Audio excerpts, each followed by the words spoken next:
Alhamdulillahirabbil alamin. Assalatu wassalamu ala asyrofil anbiya'i wal mursalin ala sayyidina Muhammadin wa ala alihi washabbihi ajmain.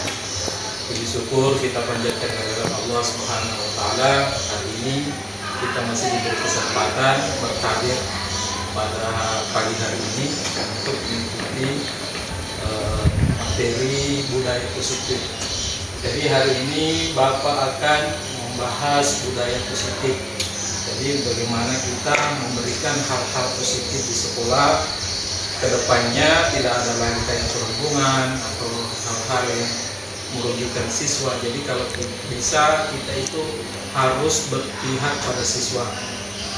Jadi kalau seumpama ada tugas-tugasnya yang selesai atau apa, kita terus kasih kewenangan sampai yang betul-betul mereka ingin berubah. Berubahnya itu bukan dari tekanan, tetapi betul-betul dia berubah dari hatinya.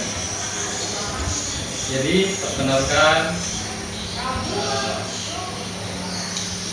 ini guru PP kami, Ibu Yulianti SPD, mengajar praktik, dan Ibu Haja Harian SPD selaku fasilitator kami di TPB.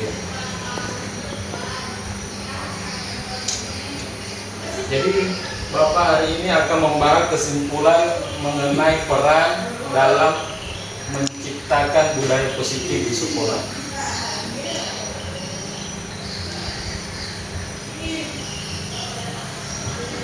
Budaya positif adalah sebuah konsep yang mengacu pada pola perilaku, nilai-nilai, norma-norma, dan sikap-sikap yang mendukung pertumbuhan, perkembangan, dan kesejahteraan individu atau kelompok. Jadi guru harus memiliki peran sentral dalam menciptakan dan memperkuat budaya positif di lingkungan sekolah. Budaya positif itu dapat diwujudkan melalui penerapan konsep inti seperti disiplin positif, motivasi perilaku manusia, hukuman, dan penghargaan. Jadi posisi kontrol restitusi dan segitiga restitusi dalam menyelesaikan sebuah permasalahan.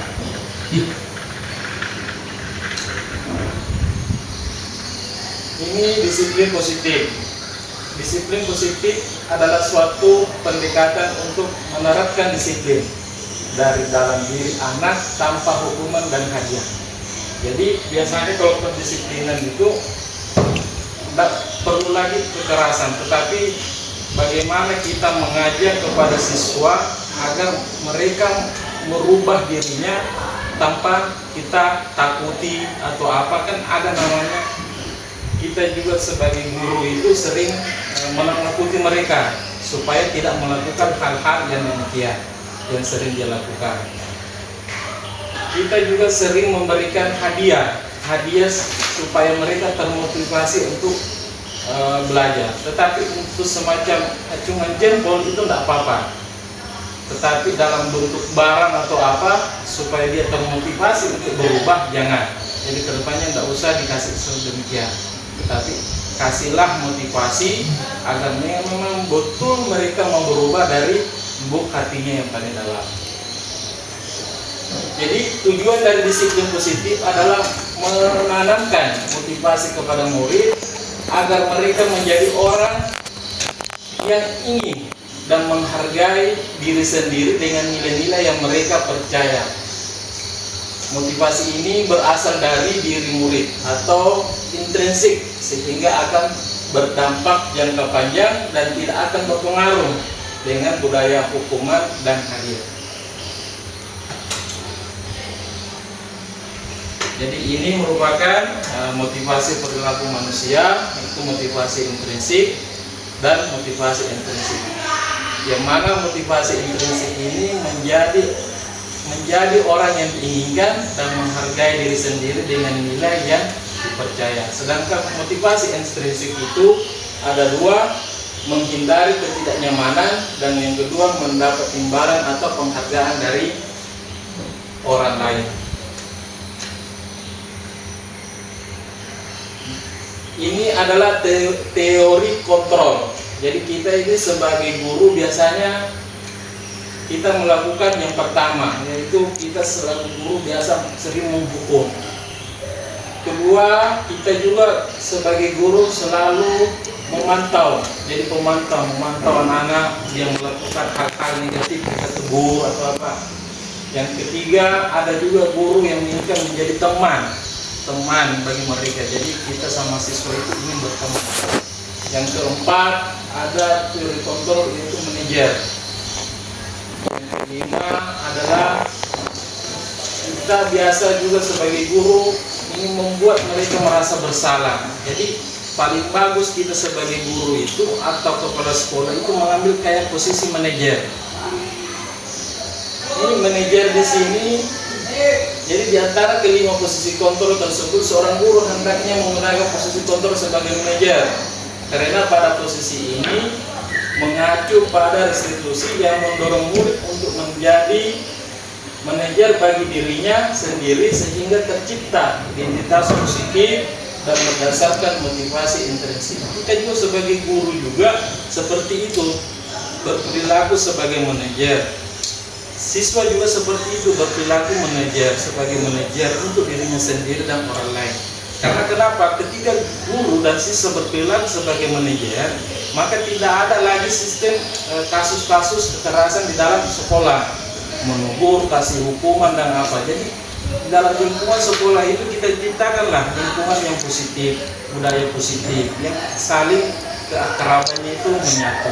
Pokoknya itu harus saling berkolaborasi antara guru dan siswa, siswa dan guru dan orang tua siswa, dan guru dan masyarakat. Jadi itulah kolaborasi yang kita inginkan sehingga terjadilah budaya positif yang kita inginkan. Jadi tidak ada lagi sistem penghukuman. Guru menghukum karena terlambat, kita hukum. Dia pakai sepatu, pakai sandal ke sekolah, kita menghukum tanpa kita menekuni kenapa dia pakai sepatu sedang demikian. Langsung saja kita menghukum. Seperti juga nanti siswa ketika menjadi dia manajer, maka dia tidak akan melakukan ketika seumpama dibully atau apa sama teman-teman, bahkan dia tidak akan melakukan hal-hal kekerasan kepada temannya, tetapi menekuni kenapa dia seperti itu kepada saya. Pasti tidak akan terjadi kekerasan seperti itu.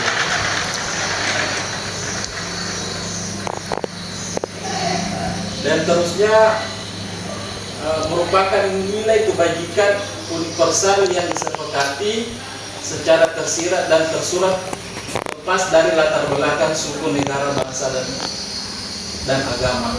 Jadi keyakinan kelas dibuat secara bersama-sama dengan seluruh murid yang mempunyai nilai-nilai kebajikan yang dapat dipercaya.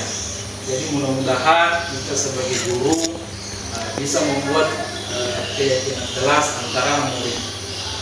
Dengan keyakinan itu terjadilah semacam kesepakatan antara guru dan murid bahwa hal-hal yang positif yang bisa kita lakukan di dalam sekolah. Apabila terjadi seumpama ada kesalahan melanggar daripada itu, bukan penghukuman namanya, tetapi dia akan bertanggung jawab atas apa yang dia lakukan. Jadi seumpama dia menumpahkan air di dalam meja kawannya, maka dia harus membersihkan sendiri karena kesepakatan dari antara guru dan murid. Jadi hal-hal yang dilakukan di dalam kelas seorang murid itu dia akan bertanggung jawab dengan apa yang dia lakukan sendiri. Jadi bukannya lagi sistemnya sistem menghukum karena gara-gara seumpama dia ribut atau apa, sehingga kita menghukum untuk membersihkan WC. Tak seperti itu lagi. Mudah-mudahan kedepannya kita bisa meyakini siswa kita, diri kita sendiri untuk selalu berbuat positif di dalam lingkungan sekolah kita. Kita lihat contoh kasus yang saya sudah buat dan silakan teman-teman melihat ini.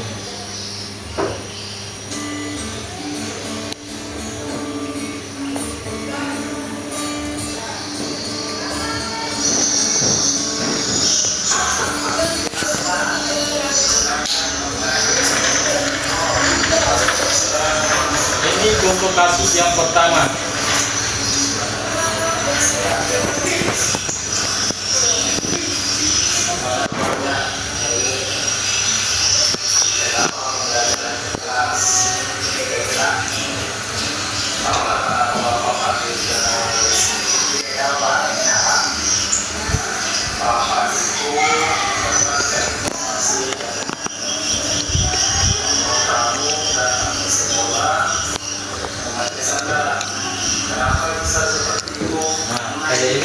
ketika menghadapi kasus siswa yang pakai sandal ke sekolah.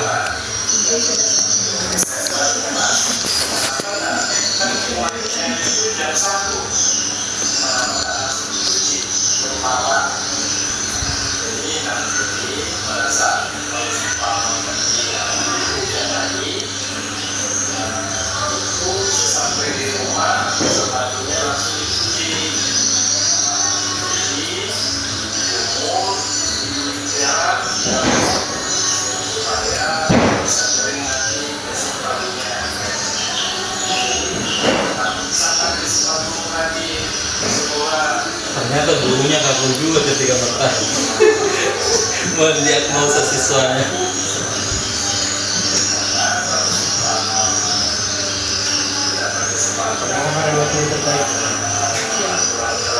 Jadi kita ini kalau bisa membuat kasus lah beberapa, yang juga bisa membuat. Jadi nggak tahu seperti apa nanti ke depannya, bisa kan pakai videonya. Jadi belum ini mengirim ke YouTube, nanti di beberapa bulan nanti ke depan bisa pakai videonya.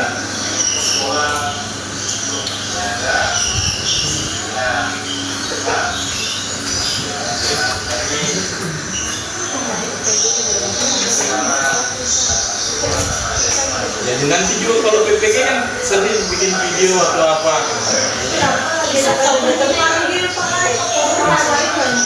Jadi mudah-mudahan nanti setelah Oktober.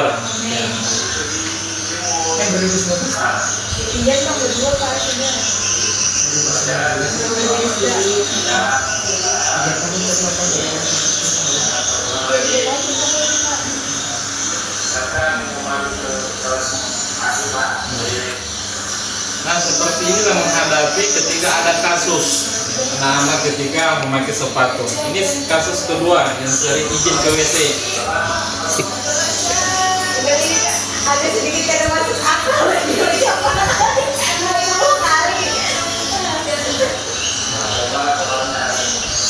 Nah, ternyata tukang kameranya ini ya, ini juga. jangan dong kameranya pada iba kurangi yang 20 kali dulu lah pada edit Ini kan ada edit ini. pada waktu dulu jangan nyampe 20 kali itu masuk akal. Jadi ini kasusnya ini di kasus guru bahasa Inggris. Jadi guru bahasa Inggrisnya ini melapor ada seorang anak yang mempunyai kasus sering ke WC 20 kali. Maka cara apa saya untuk menindaklanjuti? Makanya kita bertanya. Jadi tidak langsung kita menghukum ketika mendapatkan masalah demikian. Tapi kita bertanya dulu seperti apa, baru kasih motivasi. Jangan melakukan lagi hal demikian. Kalau masuk akal bukan kan belajar ya itu paling aja ini kayak gitu 5 kali kan.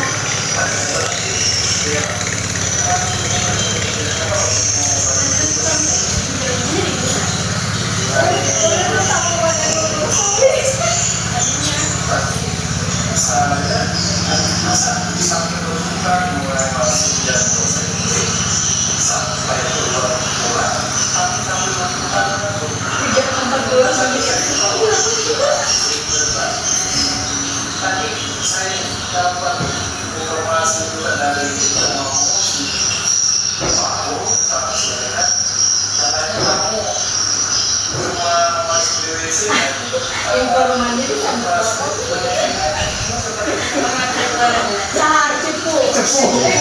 Jadi kita tanya secara perlahan bahwa ada buktinya demikian, sehingga dia menyadari bahwa oh memang saya melakukan kesalahan dan saya memang betul-betul masuk di WC itu karena untuk menghindari pelajaran bahasa Inggris yang saya tidak suka.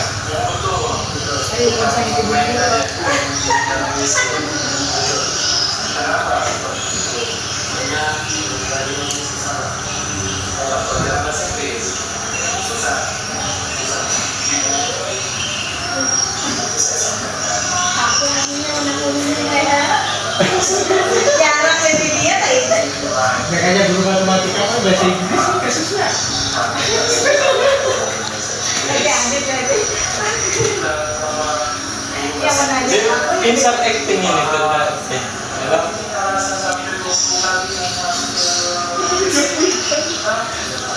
40 kali 2 80 menit. 80 bagi 20 Pak. Nanti kurang 4 menit. 4 menit. Uduk-uduk aja berarti nggak akan belajar lagi. Ini 20 Bapak.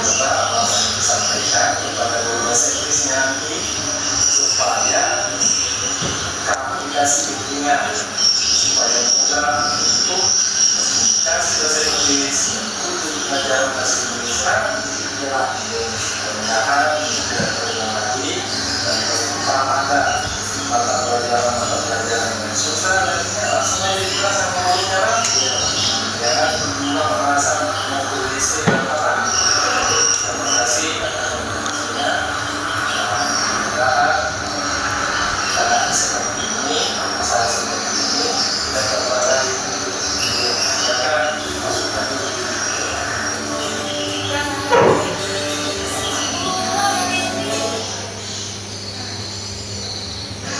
Jadi ini adalah salah satu dua contoh kasus yang sering kita hadapi, dan mudah-mudahan tidak ada lagi kasus-kasus yang terjadi. Tapi kita harus memberi bimbingan kepada murid ketika ada seumpama permasalahan yang dihadapi di kelas, entah permasalahan berhadapan dengan gurunya atau kepada teman-temannya. Kita harus kasih motivasi untuk yang betul-betul dia menyampaikan apa permasalahan tersebut supaya bisa kita sampaikan, dan setiap permasalahan itu bisa terselesaikan di dalam lingkungan kita sendiri tanpa keluar dari lingkungan masyarakat, entah kepada kedua orang tuanya atau kepada warga-warga yang ada di sekitar sekolah kita. Jadi segala sesuatunya itu entah permasalahan ujian atau apa, ada sesuatu yang terjadi dalam sekolah, sampaikanlah apa kita selesaikan bersama-sama. Kita bangun keyakinan di dalam sekolah kita bahwa kita betul-betul bisa berkolaborasi antara kepala sekolah, antara guru, antara siswa, antara masyarakat, supaya terjadilah budaya positif yang ada di sekolah kita. Tidak ada lagi permasalahan yang terjadi di dunia kita. Mudah-mudahan apa yang Bapak sampaikan pada hari ini bermanfaat kepada saya sendiri pribadi maupun kepada pihak-pihak pelataan, dan saya harapkan nanti ke depannya kita saling terbuka dan kita sampaikan apa permasalahan kita supaya bisa kita selesaikan secara bersama-sama. Demikian, dan saya akhiri. Assalamualaikum warahmatullahi wabarakatuh. Waalaikumsalam warahmatullahi wabarakatuh.